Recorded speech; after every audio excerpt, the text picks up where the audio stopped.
Hello दोस्तों, नमस्कार आप सभी को हिस्ट्री की जीत की इस प्लेटफॉर्म के ऊपर।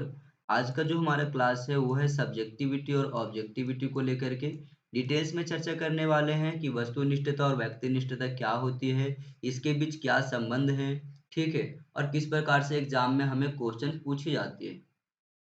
आप सभी से रिक्वेस्ट होगा यार वीडियो को एंड तक देखना क्योंकि कंटेंट आपका हिंदी और इंग्लिश दोनों में है, ठीक है। और हाँ, यदि इस चैनल पे आप पहली बार आए हो तो चैनल को सब्सक्राइब करके रखना। इस प्लेटफॉर्म के ऊपर मैं कॉम्पिटिटिव लेवल का वो सारे महत्वपूर्ण कंटेंट लेकर के आता हूँ जो आपके एग्जाम में एक्यूरेसी को बढ़ा सके। मैं जितने भी यहाँ पे एक्सपीरियंस किया हूँ अलग अलग कोचिंग में जाकर के वो सारे नोट्स मैं आप सभी के साथ शेयर करता हूँ ताकि आपका कोई एग्जाम में रुकावट ना बन सके और स्कोर अच्छा करके आप सफलता हासिल कर सको दोस्तों। और ये आज की जो वीडियो है ना, वो उन सभी लोगों के लिए है जो एमए हिस्ट्री डिपार्टमेंट से कर रहे हैं या फिर ग्रेजुएशन में हिस्ट्री ऑनर्स लिए हुए हैं। आपके एग्जाम में बार बार प्रश्न पूछे जाते हैं कि वस्तुनिष्ठता और व्यक्ति निष्ठता या फिर व्यक्तिपरकता में क्या अंतर है और ये इतिहास में कहाँ तक उचित है। तो चलिए शुरू करते हैं। सबसे पहले हम लोग देखते हैं कि ये सब्जेक्टिविटी और ऑब्जेक्टिविटी का जन्म कहाँ से हुआ, ठीक है। तो सबसे पहले यदि हम बात करें तो the word history comes from the Greek term Historia. जो इतिहास शब्द है ना, वो ग्रीक शब्द हिस्टोरिया से आया हुआ है जिसका मतलब होता है कलेक्शन ऑफ इंफॉर्मेशन, सूचनाओं का संग्रह। कैसी सूचनाओं का? तो पास्ट की, ठीक है। पास्ट की सूचनाओं का ये संग्रह होती है। और इसमें बेसिकली क्या होती है, sources are the basis to construct the history. इसमें जो होती है स्रोत या फिर एविडेंस, साक्ष्य जो होती हैं, वही इतिहास के लिए बहुत ज़्यादा महत्वपूर्ण चीज होती है। और किसी भी इतिहास को लिखने के पीछे हमारे पास तीन पिलर होते हैं। पहला, आपके पास इवेंट्स होनी चाहिए, घटनाएं होनी चाहिए ऐतिहासिक जो आपकी बीती हुई हो। दूसरा, नॉलेज अबाउट द पास्ट, पूर्व की घटनाओं के बारे में आपके पास जानकारी होनी चाहिए, मतलब कि उसके लिए फैक्ट या फिर सोर्सेस। और तीसरा, इंटरप्रेटिंग और प्रेजेंटिंग द फैक्ट। यहीं से तीसरा ही पॉइंट से निकल के आया आपका सब्जेक्टिविटी और ऑब्जेक्टिविटी का नाम, व्यक्तिनिष्ठता और वस्तुनिष्ठता का नाम, यहीं से आपका निकल करके आया है। तो दोस्तों यदि हम फेयर चार्ट के अनुसार अगर देखें तो वस्तुनिष्ठता का अर्थ उस योग्यता से है जिसमें एक अनुसंधानकर्ता स्वयं को उन परिस्थितियों से अलग रख सके जिसमें वह सम्मिलित है, और द्वेष व अद्वैत के स्थान पर निष्पक्ष प्रमाणों या फिर तर्कों के आधार पर तथ्यों को उनकी स्वाभाविक पृष्ठभूमि में देख सके। अगर हम कहें तो यह एक तरह से वैज्ञानिक भावना है जो अनुसंधानकर्ता को उसके पूर्व दृष्टिकोण से उसके अध्ययन को प्रभावित करती है। So first of all, we should have to understand about the term subjectivity and objectivity. So if I will talk about subjectivity, subjectivity is defined as the quality of being influenced by personal feelings or opinion. सीधी सी बात है, subjectivity में आपको क्या करनी होती है, व्यक्ति की व्यक्तिगत भावना होती है इसमें, मतलब किसी के पक्ष से जुड़ा होता है। लेकिन यदि ऑब्जेक्टिविटी की बात करें तो ऑब्जेक्टिविटी क्या डिफाइन करता है, ये डिफाइन करता है रियलिटी को। ये वास्तविकता और निष्पक्षता के ऊपर ध्यान देता है। Objectivity is defined as the term in which fact and figures are not influenced by personal feelings, interpretation, fact based on unbiased approach and an objective opinion. तो ये समझ में आ गया आप लोगों को सब्जेक्टिविटी बेसिकली क्या होती है और ऑब्जेक्टिविटी क्या होती है। यदि कोई अनुसंधानकर्ता किसी घटना का वर्णन उसी रूप में करता है जिसमें कि वह विद्यमान है, चाहे उसके बारे में अनुसंधानकर्ता के विचार कुछ भी हो, तो हम उससे वस्तुनिष्ठ अध्ययन कर सकते हैं, ठीक है। अगर हम डिफरेंस के ऊपर बात करें कि वस्तुनिष्ठता और व्यक्तिपरकता के बीच में क्या क्या अंतर है, तो ये महत्वपूर्ण अंतर है जो आप लोगों को एग्जाम में अगर पूछी जाती है तो आप लोग नोट कर लो, इसको लिख के आ जाना, ठीक है।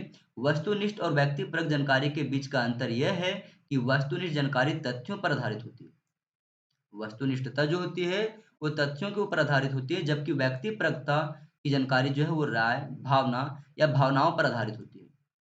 वस्तुनिष्ठ जानकारी सत्यापन योग्य होती है और इसे सही या फिर गलत साबित किया जा सकता है, जबकि अगर व्यक्तिपरकता की बात करें तो व्यक्तिपरक जानकारी को सही या गलत साबित नहीं किया जा सकता और यह व्याख्या के लिए खुली होती है। वस्तुनिष्ठ जानकारी वस्तुनिष्ठता और विश्वसनीयता पर जोर देती है, जबकि व्यक्तिपरक जानकारी व्यक्तिगत व्यक्तिपरकता और प्रामाणिकता पर जोर देती है। तो ये बेसिक कुछ आपके डिफरेंस है जिसको आप लोग को याद करके रखनी है दोस्तों, ठीक है। आप लोगों से प्रश्न पूछे जाते हैं कई बार कि लेखन में वस्तुनिष्ठता का क्या आशय है। तो लेखन में वस्तुनिष्ठता उन कार्यों में पाई जाती है जो तथ्य और उनके सत्यापन योग्य साक्ष्य प्रस्तुत करते हैं। और वस्तुनिष्ठ लेखन के उदाहरण शोध पत्र हैं हमारे पास, निर्देश मैनुअल है और अकादमिक निबंध है, एकेडमिक, ठीक है। इस प्रकार के लेखन सटीकता के लिए और ज्ञान की नींव तैयार करने का भी प्रयास करती है। आती है हमारे पास कई बार एग्जाम में कि क्या नीड है इसकी, जरूरत क्या है ऑब्जेक्टिविटी का। तो फर्स्ट हमारे पास जरूरत है to understand the real history only when it written objective. अगर वास्तविक इतिहास को जानना है तो हम कहाँ से जान सकते हैं, केवल ऑब्जेक्टिविटी से जान सकते हैं। And second is to reveal the truth as it, for the truth derive by it should be capable of experimentation. And third, to prove itself reliable. तो देखो यार, इसमें कई सारी समस्याएं भी उत्पन्न होती है हमारे पास। जब व्यक्तिनिष्ठता और वस्तुनिष्ठता की बात हम करते हैं ना, तो समस्याएं क्या उत्पन्न होती हैं, तो ध्यान से सुनना क्या समस्या होती है। पहला समस्या होता है चयन करने के लेकर के, मूल्य निर्णयों द्वारा प्रभावित, मतलब कि समस्या का चयन मूल्य निर्णयों के द्वारा प्रभावित होती है। सामाजिक अनुसंधान में वस्तुनिष्ठता न रख पाने का सर्वप्रथम कारण अनुसंधान समस्या का चयन है, जो कि अन्वेषणकर्ता के मूल्यों तथा रुचियों द्वारा प्रभावित होती है। समस्या का चयन सदैव मूल्यों से संबंधित होता है और इसलिए सामाजिक सांस्कृतिक घटनाओं का पूर्ण रूप से वस्तुनिष्ठ अथवा वैज्ञानिक अध्ययन संभव नहीं हो पाता। अगर दूसरी समस्याओं के ऊपर बात करें तो अध्ययन से तटस्थ असंभव हो जाती है यार। हम सामाजिक अनुसंधान में जब हम व्यक्तियों एवं समूहों का अध्ययन करते हैं तो स्वयं एक सामाजिक प्राणी होने के कारण हम अध्ययन से अपने आप को तटस्थ या फिर कहे तो पृथक नहीं रख पाते।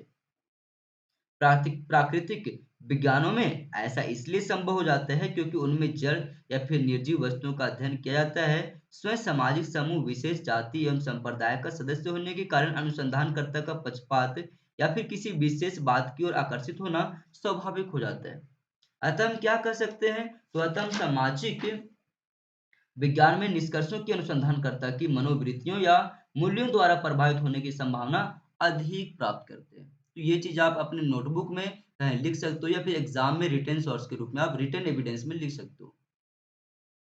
ठीक है। अगला अगर देखें तो अगला हमारे पास समस्या आती है अनुसंधानकर्ता के बाह्य हित का जुड़ा होना। ठीक है। जब वह अपने समूह का अध्ययन करता है तो बहुत सी बातों जिन्हें वह अनुचित मानता है उसकी उपेक्षा करता है। वहीं दूसरी ओर जब वह किसी दूसरे समूह का अध्ययन करता है तो वह ऐसे बातों की ओर अधिक ध्यान देता है। इससे अध्ययन की वस्तुनिष्ठता क्या होती है, तो प्रभावित होती है, सीधी सी बात है। और ये उपरोक्त समस्याएं जो व्यक्ति प्रज्ञता अथवा वस्तुनिष्ठता की ओर, मतलब कि व्यक्तिनिष्ठता की ओर ले जाती है, उसको छोड़कर इतिहासकारों को वस्तुनिष्ठता पर अधिक जोर देना चाहिए था। और यही कारण है कि नीड हमारे पास आ जाती है किसकी, ऑब्जेक्टिविटी का।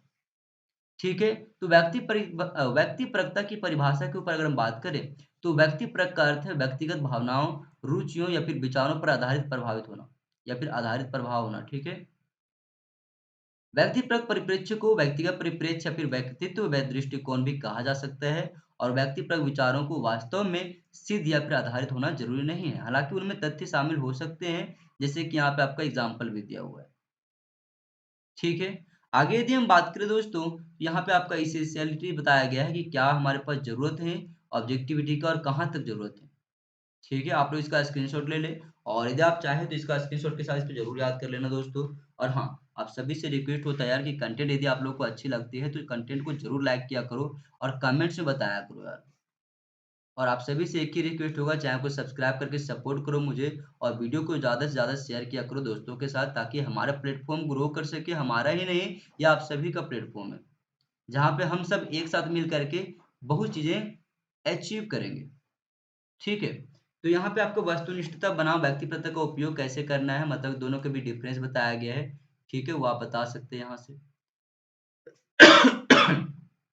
एक छोटी सी क्वेश्चन होती है कि आपको वस्तुनिष्ठता बनाम व्यक्तिपरक का उपयोग कब करना चाहिए। तो उन तथ्यों को प्रस्तुत करते समय उद्देश्य का उपयोग करें जिन्हें आप अकाट्य साक्ष्य के साथ साबित कर सकते हैं। और किसी दृष्टिकोण, परिप्रेक्ष्य या फिर राय को प्रस्तुत करते समय व्यक्तिपरकता का प्रयोग करें, सीधी सी बात है। ठीक है। तो ये बात को ध्यान रखना दोस्तों। और हाँ, आप लोग जरूर बताना यार ये चैनल पे आप लोग कैसे लगती है, प्लेटफॉर्म पे ये वीडियो। ठीक है। यहाँ पे हमने कई सारे वीडियो अपलोड किए हुए हैं, चाहे आपका एंशिएंट हिस्ट्री का हो, मॉडर्न हिस्ट्री का हो, आर्ट एंड कल्चर का हो। ठीक है। आपका यूजीसी नेट तक कुछ कुछ वीडियो यहाँ पे अपलोड की गई है, यहाँ तक कि आपका पॉलिटी का और ज्योग्राफी का भी अपलोड किया गया। प्लेलिस्ट में आप लोग जरूर जाकर विजिट कर लेना। और यदि आप लोग चाहते हैं कि इसका पीडीएफ कहाँ से मिलेगा, तो आप मेरे टेलीग्राम ग्रुप पे चले जाना। ठीक है, हिस्ट्री के जीत नाम से टेलीग्राम ग्रुप है, आप वहाँ ज्वाइन कर लेना, वहाँ से आपको पीडीएफ भी मिल जाएंगे। चाहे आप किसी भी एग्जाम की तैयारी कर रहे हो, SSC, banking, railway, state quiz, तो आप सभी के लिए प्लेटफ़ॉर्म यूज़फुल है दोस्तों। आप चैनल को सब्सक्राइब करके ज़रूर रखना, ठीक है? चलिए अगले वीडियो में फिर से मिलते हैं, तब तक के लिए थैंक यू।